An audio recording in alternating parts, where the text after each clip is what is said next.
Prior to the official announcement of the match, a coaching clinic was held at the Newcastle High School nets, where Newcastle District coach Ken Shine and former internationals Rick McCosker and Gary Gilmore passed on some hints.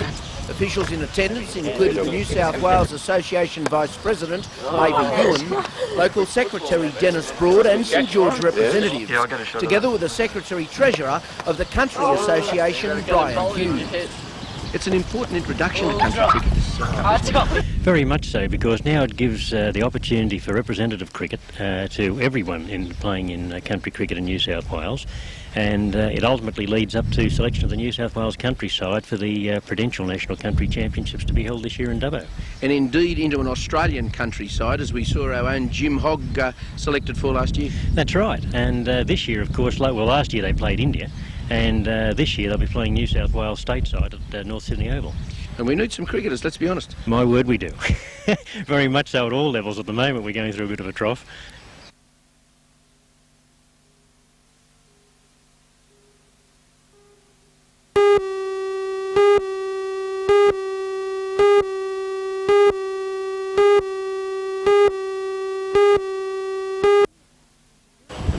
During the past few months, the dumping of household rubbish has taken a nosedive in response to increased public awareness and following the appointment of a ranger and 2 park officers.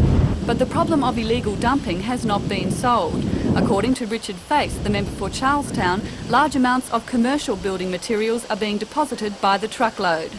Well, a lot of it's broken tiles, broken sewerage pipes, quite obviously broken up tar and overburden from building sites. A lot of it is coming from people that are obviously cleaning up. Mr Face blames commercial builders and developers. Now, the building industry isn't going to like what I'm going to say, but they're going to have to accept it because the evidence is here, and it's linked with the fact that they are too mean, or too lousy, whichever word you want to use, to go to the local dumps, either at Lake Macquarie or Newcastle. Mr Face is prepared to rigorously police the problem himself, and he says there are no exceptions. No material can be dumped in the state recreation area. Are you aware that you're not allowed to dump rubbish here? It's only bark off trees, it's only pine bark. But it's still residual stuff that's not really affecting. I would never dump rubbish here. Well, it's an offence to dump anything in a state recreation area. Are you aware of that? I didn't realise I was in a state recreation area. It's not difficult to find evidence of garbage dumping. Litter like this is also marring the area, but at least it's fairly easy to remove, unlike the truckloads of waste.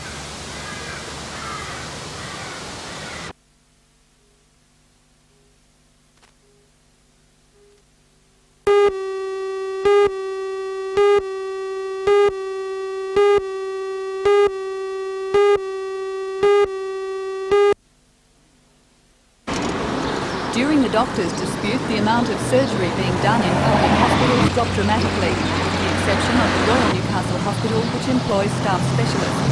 There are 5 times more public beds than private hospital beds in the region, but despite this, last year the bulk of surgical work was done in private hospitals.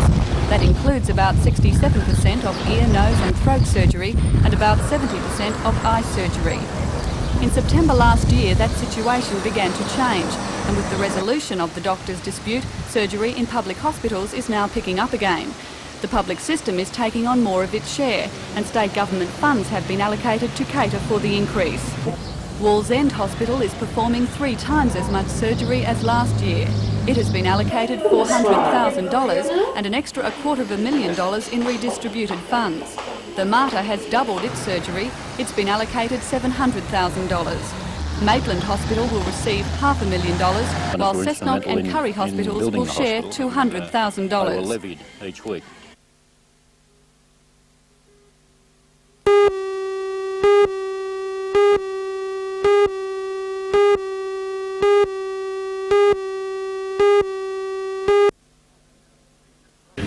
These gentlemen Dozens of familiar faces from local politics and business gathered at the Highfields Missouri Bowling Club to discuss what's been described as the most important development in the region since the Newcastle Steelworks. The development takes its next step on Sunday, when the $100 million Calgary to Summersby freeway section, which includes the Mooney Bridge, will be opened by the Prime Minister.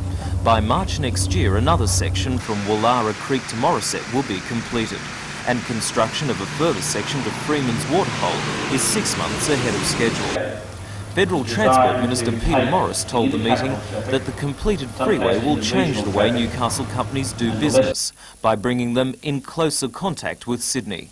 He said it will soon be possible to travel from Newcastle to North Sydney in less time than it takes to travel from Sydney's western suburbs to the central business district. The engineer in charge of the Sydney to Newcastle sections of the National Highway, Paul Blair, says the freeway will quickly pay for itself by saving the community transport costs and the expense of accidents. It's very hard to put an exact figure on it. We estimated that probably about $100,000 a day would be about the minimum accruing to this particular region because of the shortened road. So how long is it going to take that section of freeway to pay for itself? Oh, not very long at all at those rates, maybe 5 or 6 years. It's a very, very good investment. That's great. Yeah, that's good.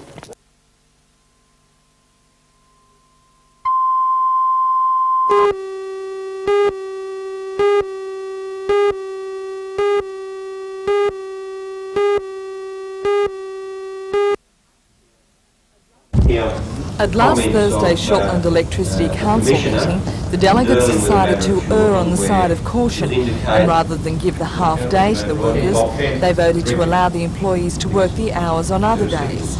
ETU spokesman Bob Britton says that this is inconsistent with what the Newcastle City Council passed last night, when it decided to give the council workers the half day. Very surprised that there's such an inconsistency between councils. The same act applies. We believe that the councillors of Shortland County Council were intimidated by Councillor Jobling, and he was obviously politically motivated, but we believe that was the case, and we hope that the ghost of Jobling won't be there next year. Will you be fighting for it next year? It certainly will be. We'll be pursuing this issue, yes, we will be.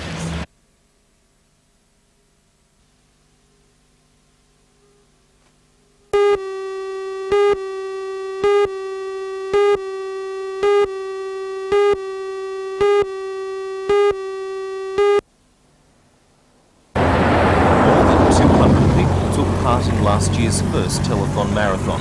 They ran, rode and water skied their way to Newcastle, raising $55,000 for the cancer appeal. Planning has begun for the March 87 event, which will raise money for the Hunter Life Education Centre. Today, the Greater Newcastle Permanent Building Society kicked off the fundraising with a cheque for $8,000. Society Chairman Ian Nelms handed over the money to Lyons District Governor John Kilpatrick. Lyons will help to organise the far-flung event. Teams of 6 runners from each town will take part in the giant relay that will cover 1,000 kilometres in 4 days. The runners will carry batons containing a message from the Prime Minister expressing support for the fight against drugs. The event will culminate in a mass run from the harbour foreshore to the City Hall, where runners will be given a civic reception. The finish will be telecast live by NBN. Marathon organiser Chris Ford says the event will bring communities together and raise awareness for Telethon 87.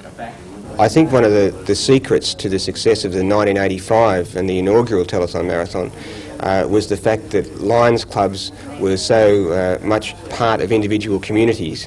And those communities could see that there was something happening in their area for telethon. The involvement of Lions and the magnificent effort put in by all the athletes really linked all the towns together and the cities in the area in a major effort in support of the telethon, and we're sure that that will happen again in 1987.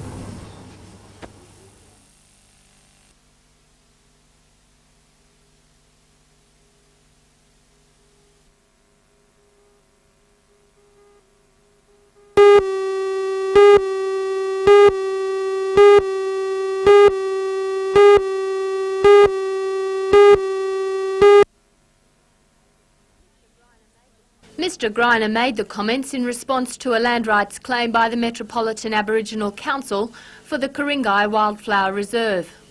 Well, we don't believe that there is any legitimate case for Aboriginal land rights in New South Wales. There are no tribal Aboriginals. There are therefore no land that has got any special affinity to those tribal Aboriginals. The appropriate thing to do is to have one class of law governing every citizen of New South Wales. It's an attitude which has local Aboriginal groups up in arms. It wouldn't only just be the Aboriginal people that's here, but you've had an opportunity to meet with this. Sure, we're upset when you get a person that makes an outlandish statement, such as Nick Greiner, to say there's no Aboriginal people in New South Wales, you know. I'd like to know where Mr Greiner came from, how pure his bloodline is, you know. Bill, I understand the Aboriginal people are upset enough at Nick Greiner's comments to now be considering taking legal action. Well, the action we're taking, I think at this stage, will be between us and our legal people until we see and know exactly where we're going and what we can do, because I believe he's made these statements before, and it's time that we picked him up and took him to task. On another issue, members of the Awabakal Co-op travelled to Sydney today to protest changes to study assistance for Aboriginal and Torres Strait Islander students. From 1988, the AB Study program, which now provides for study assistance to such children, will be scrapped. Aboriginal and white students will be funded equally under the new Austudy scheme. At the moment, only 7% of the state's Aboriginal students finish their education to high school certificate level. If the assistance now available to them is changed, Bill Smith of the Co-op says Aboriginal students will be further disadvantaged. Yes, we do so very much. I will. Very much. And that's the things we want to go down, thrash out, talk it out, and get it together and have one voice and one nation or one race of people, if you like to put it, and get our message across.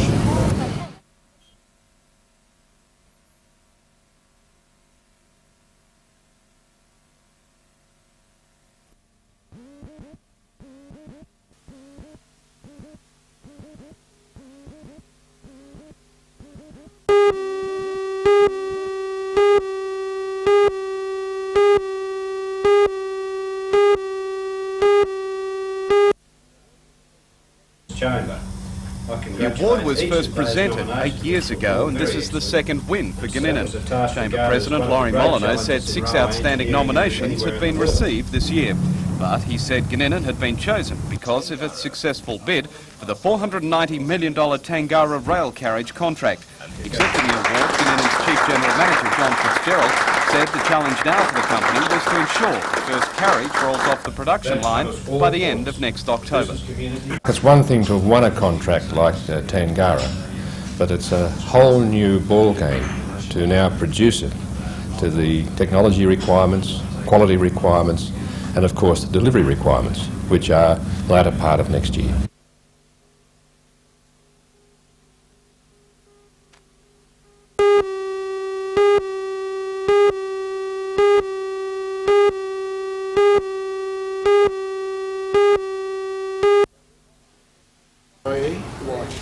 Jack Pollard has 35 books to his credit, with another 2 planned in the new year. He's covered most Australian sports, including fishing and rugby union, but he's probably best known for his books on Australian cricket. Today he was at Arthur Warner's bookshop in Hunter Street, signing copies of his latest book, The Pictorial History of Australian Cricket. Jack Pollard covered his first test as a sports writer in 1946, when the touring Englishman under Wally Hammond's captaincy took on the Australians in Brisbane. Since then, he's collected a huge array of cricket photos, which now make up his latest book. How many photos did he have to sort through? A massive 5,000. Good shot of Dyer in there. Right. Yeah, Dyer's playing himself.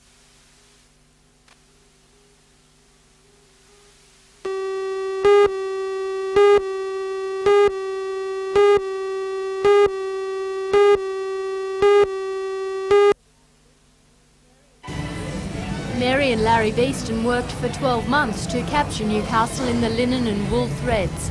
400 colours were used to create the hazy, muted feel of the city and valley with their diverse landmarks and industries. Although called a tapestry, no needle has been used in its production. The finished piece was created on a 4-shaft weaving loom, and the result is a highly detailed and rich piece of fabric. A fabric which captures the feel of the city.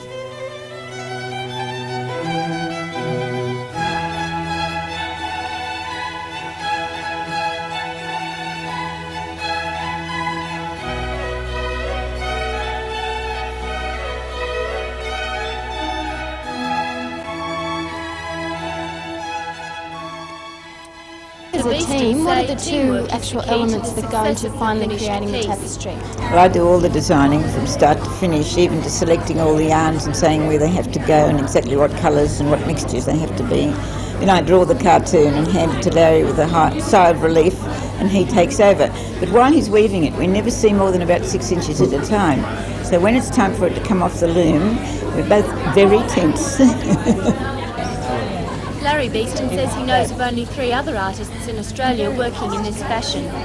Their next project is a much larger tapestry for the Great Hall at the University of Newcastle.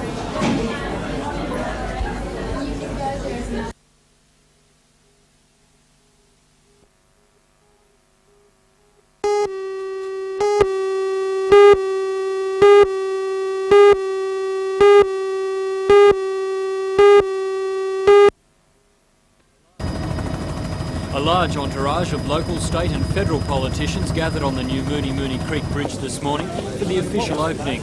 A crowd of thousands was on hand to hear several speakers compare this spectacular bridge to Australia's most famous bridge over Sydney Harbour. The $20.5 million Mooney Bridge stands 11 metres taller than the deck of the Sydney Harbour Bridge.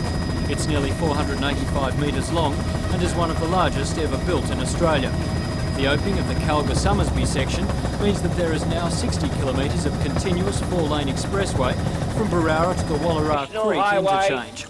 Prime Minister Hawke praised those responsible for the bridge, but mainly turned his speech to the National Highway. Now today, ladies and gentlemen, we move one step closer to the fulfilment of what is a great national challenge, and that is the construction of a national highway linking the entire Australian continent.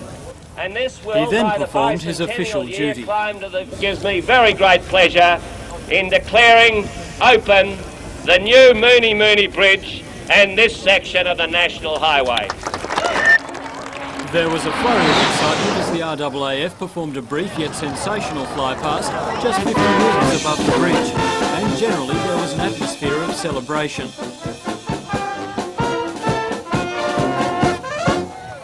The new section of road cuts out a notorious stretch of the Pacific Highway near Pete's Ridge, where 53 people have died in road accidents in the last 4 years. Local member and Transport Minister Peter Morris says the Calgary to Summersby section will chop 20 minutes off the trip from Sydney to the Central Coast or Newcastle. But he says it's just as important because it will improve opportunities for the Hunter region. It's the most spectacular and most important piece of highway work between Sydney and the Hunter Valley. It's going to open up enormous opportunities for the valley. It's going to make travel to the valley quicker and easier and safer and cheaper. Peter Morris says the National Highway, including the Sydney to Newcastle Freeway, should be finished by the end of 1988. While on the Central Coast, the Prime Minister also opened the Lake Haven Leisure Centre at Gorican. The centre cost more than $1 million to build and was funded under the Community Employment Program. It provides a range of facilities for many sports.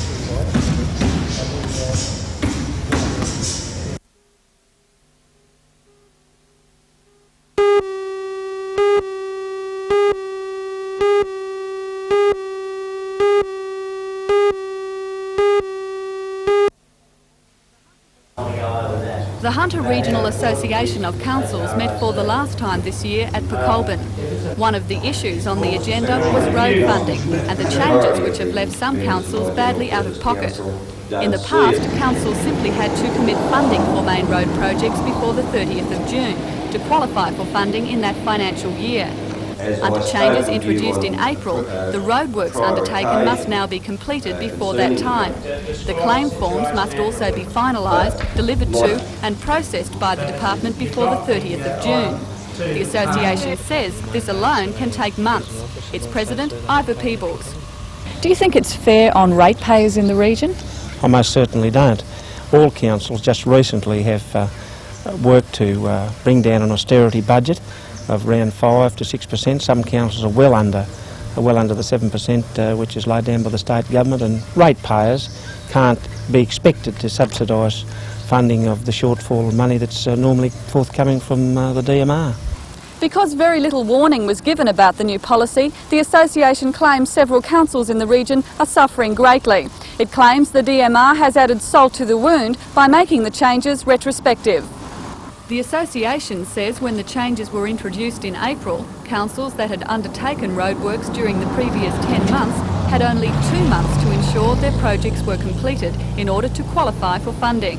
The association will be taking action in the strongest possible terms because of the fact that we are 13 member councils in the Hunter region, and we will be speaking in very, very strong terms to the Minister and the Department of Main Roads and also our regional divisional engineers, and we'll also be enlisting the support of the Hunter Parliamentary Panel.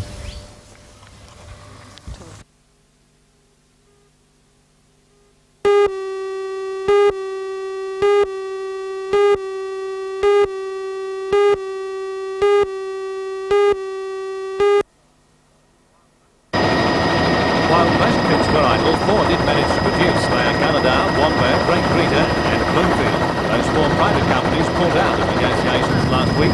Negotiations with mining unions enabled operations there today. Employees of the 42 mines affected are expected to be back on the job at midnight. Late this afternoon, unions and proprietors were still waiting for a ruling from the Coal Industry Tribunal on the altered proposal that finally went before it today.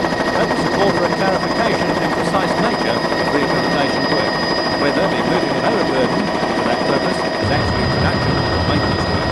Mining unions say any move to 52-week production will rob them of their traditional Christmas and Easter holidays.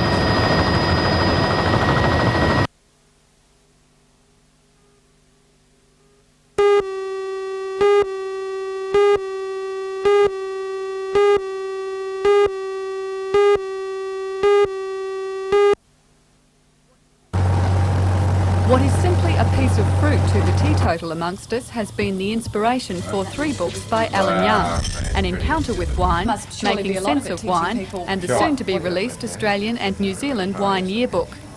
Alan Young is not impressed by what he sees as the mystery and pretension which surrounds some schools of wine tasting. He believes if you literally follow your nose, you can't go wrong. Some people have black coffee, no sugar. Others have white coffee with 4 sugar. Now, everybody's totally different, and what people have got to do is learn to make judgments for themselves and say I like this or I dislike it, and ignore what their husband and their girlfriend or their boyfriend says, because if it is bitter to you, it is bitter. It doesn't matter what anybody else says.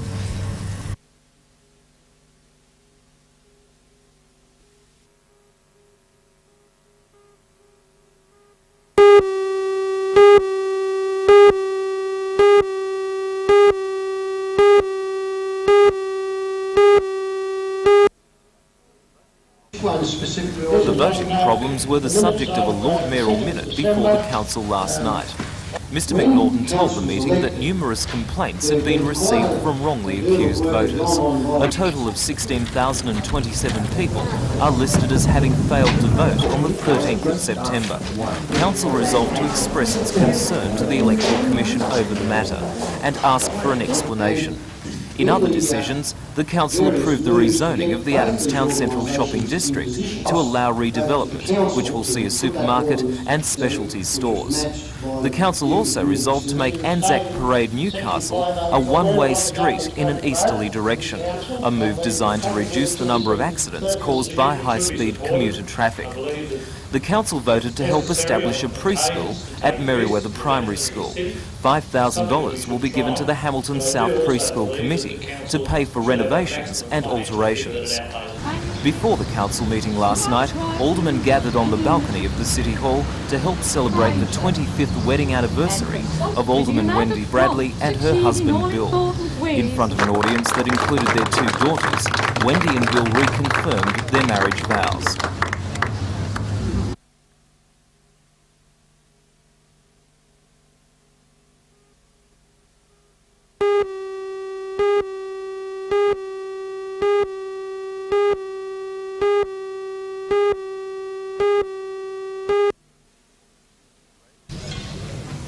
Ray received his award during a dinner at the Hamilton North Bowling Club last night. State member for Newcastle, Arthur Wade, presented NBN's senior newsreader with the Untitled Chapter award. Since 1966, the award has been presented each year to a television newsreader in the region whose presentation and speech are most clearly understood by hearing impaired people. Ray has now won the award 7 times, equalling another long-time NBN newsreader, Murray Finlay. But there you go, there's something I can't hear.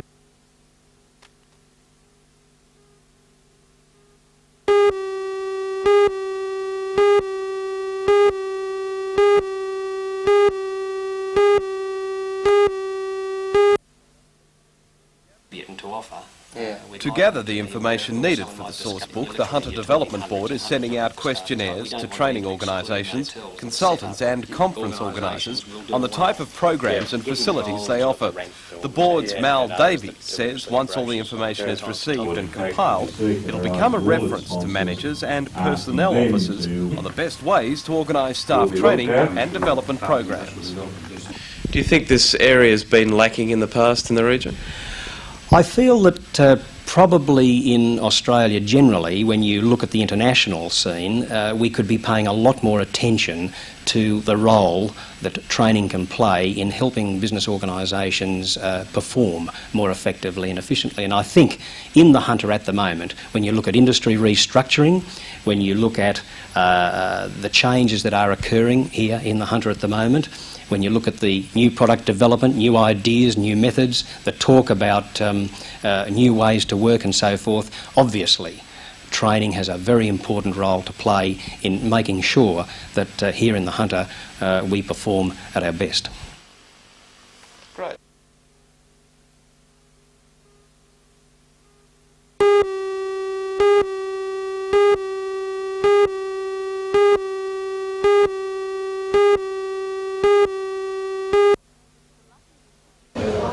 The lucky recipients of the $1,000 worth of white goods from Shortland Electricity are Greg and Melissa Groves of North Belmont.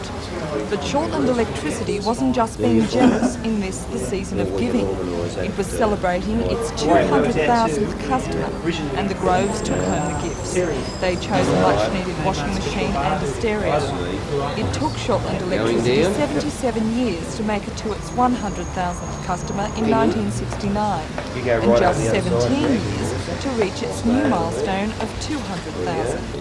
Chairman of Shortland Electricity, John Moss, says he hopes the authority's new advertising campaign will increase the number of customers even faster. I believe people will enjoy an all-electric home because I think the technology in the electricity industry would probably outweigh technology in other forms of energy. That's fine. Thank you.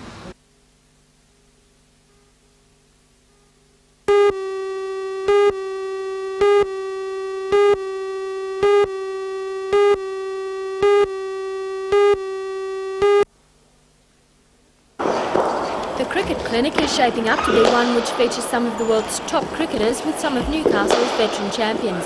Cardigan Connor will be joined by Australia's Rick McCosker, English county first batsman Chris Rudd and the Palmer brothers from Merewether. Cardigan plays English county firsts with Hampshire, where he's earned a reputation as one of the world's best fast bowlers. It's a talent he's been asked to pass on to the 8 to 16-year-olds who come along to the January clinic. I like to think so. I've played first-class cricket for the last 3 years. I share a house with Malcolm Marshall, who is the best quick bowler in the world. And if you don't learn anything from him, you won't learn from anyone else. And I like to think that I've got the capabilities of helping the kids around here. Cardigan has been coaching at the Howsat Fitness Centre for the past 3 years, and in that time he's attracted a large following of fans, not all of whom are that interested in cricket. I understand, I've heard through the grapevine that not only are young cricketers in the area happy to see you here at Howsat, but a lot of young women too. How do you take being a sex symbol? I'm not sure about that. I just come to play my cricket and keep fit, and that's where it ends, I suppose. What about putting you on the spot?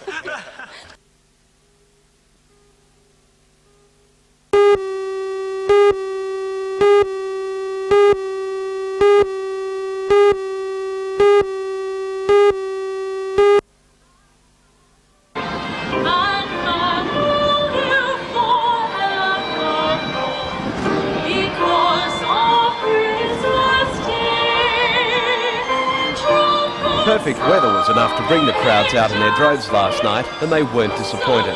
The evening was hosted by 2KO personalities David Jones, Mal Hedstrom and Richard King. Well-known entertainer Barry Crocker and the NBN Children's Choir led the audience in rousing renditions of much-loved Christmas carols.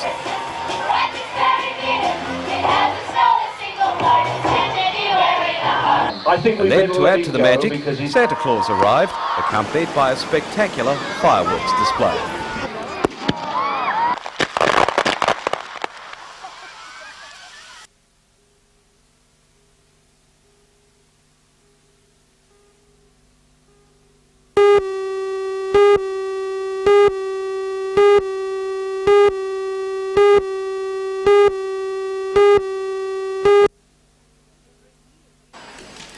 Every year we all make the same resolution. Next year I'll begin my Christmas shopping early. But as the number of last-minute shoppers today indicate, few ever achieve that goal. Retailers are experiencing a bumper Christmas. Sales at David Jones in the Hunter Mall are up 13% on last year, and they have a staff of 400 to cope with the rush. Most retailers report stocks of popular gift lines running very low. While last-minute Christmas shoppers were out in force this morning, retailers expect Tuesday to be the big shopping day of the season. Most stores will be open from 9 in the morning till 9 at night on that day. Santa Claus is an expert on which toy lines are in demand this year. Pound puppies and teddy ruskins are among the favourites. And he also has some advice for hopeful children. They must be good, not for Santa Claus, but for their parents and for themselves. That's why they've got to be good. Got to be very good. All around the mall today, the sounds and sights of Christmas were in full swing. From the busker who sweated out a summery Christmas in a Santa suit, to the decorations available to bring Christmas into our homes.